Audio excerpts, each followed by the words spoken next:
A Rádio Popular entrevista Geraldo Jorge Sardinha, que iniciou sua atividade política no final dos anos 50 e se engajou em uma das mais importantes lutas do movimento secundarista em nosso país, a famosa luta pelo restaurante chamado Calabouço. Após a repressão a esse movimento, Sardinha se engajou em organizações revolucionárias no Brasil e no Uruguai, onde fez parte do MLN, Movimento de Libertação Nacional Tupamaros. O Calabouço foi um restaurante estudantil construído no Rio de Janeiro pelo governo de Getúlio Vargas e que atendia principalmente estudantes secundaristas pobres. Por conta da má qualidade de seus serviços, inicia-se algumas mobilizações reivindicando melhorias e maior participação dos estudantes na gestão dos serviços prestados. Esse movimento político ficou muito conhecido por conta do assassinato do estudante Edson Luiz pela polícia da ditadura em 28 de março de 1968 e foi o estopim para a primeira grande manifestação popular contra a ditadura. Essa história tem várias semelhanças com a luta que os secundaristas têm travado aqui em São Paulo desde o ano passado. Hoje, acompanhamos a ação da PM na reintegração de posse do Centro Paulo Souza. E, por sorte, não tivemos um novo Edson Luiz, já que, mais uma vez, a legítima luta dos estudantes foi tratada como caso de polícia e repressão. Na luta das estudantes das ETECs, a principal reivindicação é a alimentação nas escolas. Em 68, Sardinha lutava por melhores condições no restaurante dos estudantes pobres. Em 68, os secundaristas lutavam debaixo de uma ditadura sanguinária. Hoje, os secundaristas lutam contra o governo Alckmin, um governo fascista e que reprime a todo momento a luta popular. Fala também como sua história se cruzou com a do Calabouço, como iniciou sua militância, como se organizavam, o que fizeram no dia da morte do Edson Luiz e manda sua mensagem para os estudantes das ETECs, que até esse momento ocupam 14 escolas. Rádio Popular. Meu nome é Geraldo Jorge Sardinha, eu nasci na Bahia, de origem camponesa, saí de casa aos 14 para 15 anos, fui para o Rio de Janeiro. Chegando no Rio, meu primeiro trabalho foi no Cais do Porto. Aluguei minha força de trabalho para os portuários, que naquela época os portuários contratavam pessoas desempregadas para trabalhar, fazer o trabalho de estivador. Trabalhei 4 meses aí no Porto, depois fui trabalhar num restaurante, depois de um restaurante fui trabalhar numa empresa chamada Electrolux. Daí eu conheci um senhor, que era meu chefe, ele era o encarregado do almoxarifado da Electrolux, eu fui trabalhar de auxiliar de almoxarifado, e esse velho camarada, ele era um senhor interessante, porque o nome dele era Seu Renato. Ele era espírita, né, do ponto de vista filosófico, e era ligado ao Partido Comunista Brasileiro, ao PCB, né? E ele, inclusive, distribuía o jornal Novos Rumos, que era o jornal do partido naquela época. E em contato com o Seu Renato, no dia a dia, ele foi me politizando, jogou na minha mão os primeiros livros, como o ABC do Comunismo, do camarada Bucari, né? A Mãe do Gorky, Os 10 Dias que Abalaram o Mundo, Assim se Temperou o Aço, né? Então isso aí esses livros eu fui lendo e foi me despertando dentro. Mas eu acredito que eu já trazia alguma coisa disso, né? Porque a classe camponesa, né? Eu acho que eu já tinha algumas ideias comunistas no subconsciente, né? E na medida que eu fui entrando com essa realidade, lendo, eu fui me despertando. E depois eu fiquei sabendo que existia um restaurante chamado Calabouço, né, que dava comida de graça. Quando eu fui para o Calabouço, eu fui com o intuito de comer, porque o que eu ganhava não dava para sobreviver. Então conheci o Calabouço. Chegando no Calabouço, poxa, era o velho Calabouço. Calabouço foi um restaurante construído depois da Segunda Guerra Mundial por Getúlio Vargas, com o intuito de atender às necessidades dos estudantes pobres. E no Calabouço, a maioria dos participantes do Calabouço, dos que frequentavam os calabouços, era filho de nordestino. 80% era nordestino, filho de operários, filho de camponeses, né, que vinham do Nordeste para o Rio de Janeiro, buscando dias melhores. E aí foi uma efervescência dentro. Eu cheguei no Calabouço no final de 58 para 59, né, ainda bem antes do golpe. Mas já era bem frequentado por pessoas de esquerda, né? E aí dentro era uma cooperativa de ensino. Tinha um restaurante, tinha a parte de alfabetização, tinha o curso de primário, tinha o curso de secundário, tinha alfaiataria, tinha barbearia, tinha lavanderia, tinha tudo. Era uma comunidade que era administrado em parceria ainda pelos estudantes e administração pública, o velho calabouço, né? Depois do golpe de 64, o que acontece? Fecha-se, ocupa-se o calabouço e ameaça fechar o calabouço. Aí já começou uma luta, né, para manter o calabouço. E nessa luta, quando ia se organizar no Rio de Janeiro um encontro do FMI, né, se decide destruir o calabouço. Começou a destruição do calabouço. Aí os estudantes começam a se organizar para defender o calabouço, né? Mas era uma luta muito difícil. Resolve que eles fecham realmente, desmantelam o calabouço. Nós tivemos que partir para uma luta de resistência, né, que aí a gente forma o chamado Operação Pendura. O que era a Operação Pendura? Reunia os estudantes, né, em grupo e saímos para almoçar nos restaurantes da burguesia, na Zona Sul. Era grupo de 5, 6 estudantes que ia bem vestido e tal, entrava em cada restaurante daquele, né? Comia, não se podia beber, nem fumar, só se alimentar. Depois da comida, subia um companheiro na mesa, fazia um discurso e se mandava para mandar conta para o Ministério da Cultura. Isso durou uns 2, 3 meses isso aí. Foi uma resistência, né? Tipo de uma guerrilha urbana, sem arma, né? Chegou um ponto que os caras tiveram que começar mesmo a construir um calabouço. Então aí veio o período de construção do novo calabouço, nós mudamos para um novo calabouço.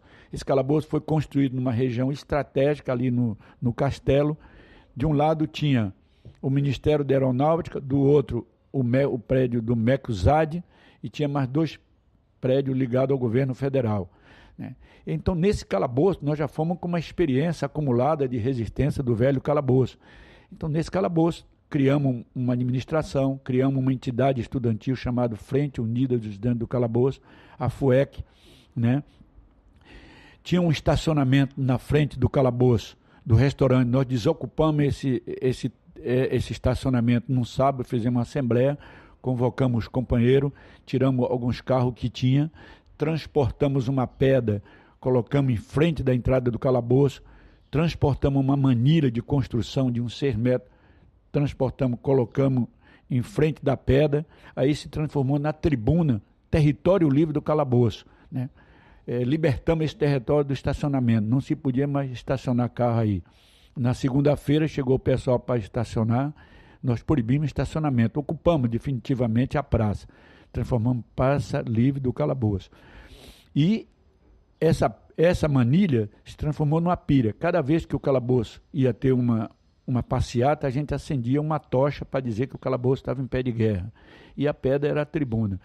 Tinha um mural, né, onde a gente fazia um mural, colocava nas paredes do calabouço, totalmente político, relatando todos os conflitos, que era num momento histórico diferente na América Latina, onde tinha as guerrilhas na Guatemala, na Colômbia, na Guatemala, as FARC, Forças Armadas Rebeldes, do camarada Túcio Lima, do Júlio Souza.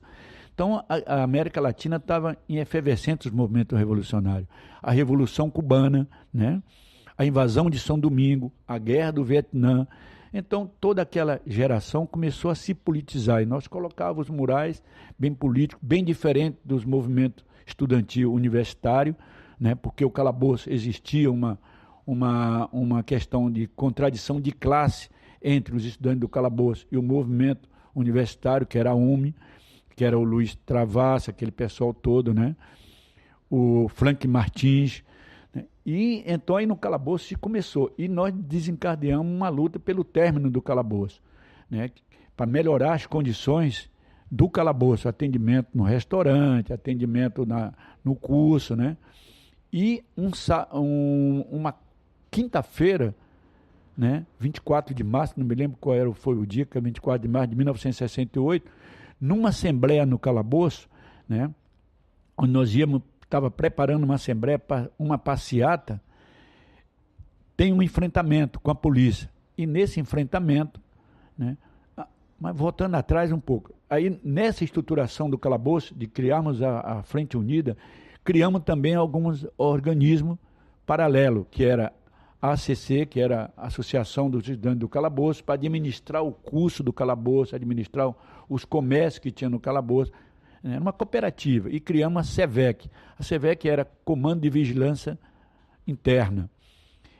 Era um grupo pequeno de companheiros, eu fazia parte, eu e o companheiro Ceará éramos o responsável por esse comando, era para detectar todos os indivíduos estranhos no calabouço, né? Era um serviço de inteligência interno. E, então, agora, voltando nessa assembleia, se baleou 2 companheiros no enfrentamento. Um foi o Edson, que caiu, né, já assassinado, né?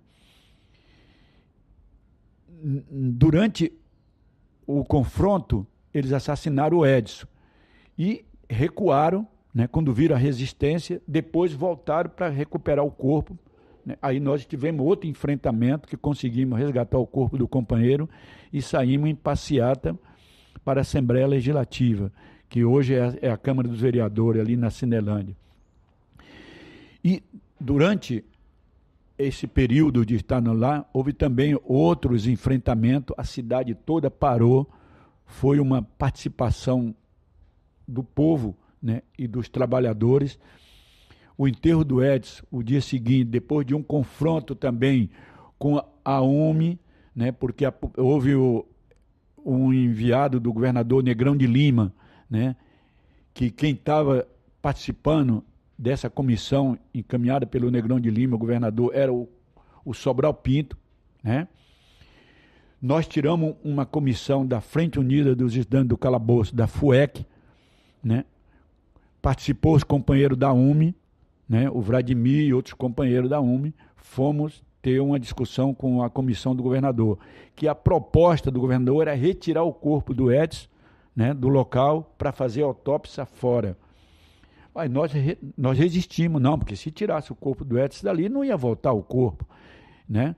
E para nós era interessante o companheiro ficar ali, o velório do companheiro ser ali. E a posição da UME, na época, que hoje a UME nega isso, era aceitar que o corpo fosse feito autópsia fora, que era a proposta do governador. Tivemos um confronto com o Sobral Pinto e acabou prevalecendo a posição da Frente Unida dos Estudantes do Calabouço. Arrumaram lá os meios, trouxeram os médicos, fizeram autópsia ali. O dia seguinte foi aquela coisa impressionante. Ocupamos totalmente a Cinelândia, né, e saiu o enterro do Edson, né, para o cemitério da Elite, em São João Batista, lá no Botafogo, né? E depois de sair e a morte do Edson, teve outra coisa interessante, que hoje muitos historiadores que escrevem sobre o calabouço e grupos de esquerda que falam, as primeiras manifestações de massa contra a ditadura civil-militar foi a partir da morte do Edson. O dia do enterro do Edson, depois a passeata do Semil. A passeata do Semil foi consequência do assassinato do Edson Luiz, né? E depois também a Sexta-feira Sangrenta, que foi também outro motivado, né? A missa dos 7 dias na Candelária, que houve uma violência, uma repressão terrível contra essa missa, né? E do calabouço também teve outra coisa. Aí depois do enterro do Edson, nós voltamos para o calabouço. E num sábado, né, nós estávamos numa assembleia para decidir como nós íamos continuar com aquela luta do calabouço, né? Foi detectado um elemento dentro do calabouço que era um policial. Esse policial foi capturado, se retirou a arma dele, né, desse cidadão aí, foi levado para uma assembleia, fizemos uma assembleia de julgamento no território livre aí do calabouço. Esse cara foi julgado. Lógico que houve companheiro que pedia a pena de morte, mas nós resolvemos o seguinte: tirar a roupa do cidadão, deixar de cueca, pintar a gente da ditadura e soltamos ele. Isso foi no sábado. Na segunda-feira, quando voltamos ao calabouço, aí já tinha ocupado militarmente o calabouço. Aí muitos companheiros que tinham ligação com organizações que estavam se formando revolucionária de resistência, acabaram tivendo que entrar para a clandestinidade. Eu, inclusive, fui um que entrei para a clandestinidade a partir disso aí. Então, eu acho que hoje para essa juventude que está aí, o que nós colocamos, então, eu acho que é interessante, né, nessa luta que os companheiros estudantes estão fazendo de ocupação das escolas, por reivindicar a merenda escolar, né, é lutar não só pela merenda escolar, é lutar por restaurante dentro das escolas, né, por melhoramento das escolas, melhoramento do nível de ensino, né, e criar a organização dos estudantes cada vez mais forte, né? E cada vez que nós ocuparmos uma escola, mostrar, que era uma das coisas que nós fazíamos naquela época, nós tínhamos, como já éramos pessoas que estavam vinculadas às organizações revolucionárias, nós tínhamos critério de organização e ética também, e moral revolucionária, que era não aceitar certos comportamentos dentro do local ocupado, né? Ou seja, a gente ocupava o calabouço, mas mostrava para eles que nós tínhamos capacidade de administrar, e melhor do que eles, entendeu? Então eu acho que isso aí é o que eu passo para a juventude, de que tem mesmo que ocupar, agora tem que estar consciente do que está fazendo, a cada dia, a cada passo tem que ser pensado, estudar, melhorar, ler as experiências, né? E avançar no sentido de que amanhã ou depois, se for necessário, partir para outra etapa de luta, tenha condições de ingressar nisso aí.